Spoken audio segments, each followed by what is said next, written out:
अब इतने बड़े ट्रक के अंदर अभी एक जो है वो ये काउंटर रखा गया है। अब देखते हैं कि आगे क्या सूरत हाल होती है। ये सारा सामान जो है वो हटाना है यहाँ से और इस जगह को क्लियर करना है।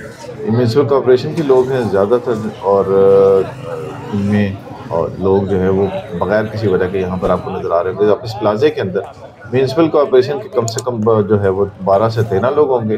बाकी ये जितने सैकड़ों लोग नज़र आ रहे हैं आपको, ये सारे के सारे वैसे ही आए हुए हैं इस ऑपरेशन को देखने के लिए और इसमें रुकावटें डालने के लिए।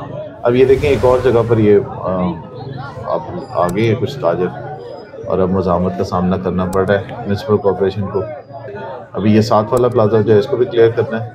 इसके लिए भी इनको कह दिया कि वक्त दिया गया था और अपना क्लियर करना है। अब यहाँ पर भी आप देखें कि इनकी कोशिश यही है कि किसी तरीके से ये सामान म्यूनसिपल कॉर्पोरेशन छोड़ के चले जाए।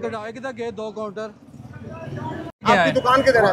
लेके आए वो पड़े हैं, वो ले आओ जी आओ, छोड़ो।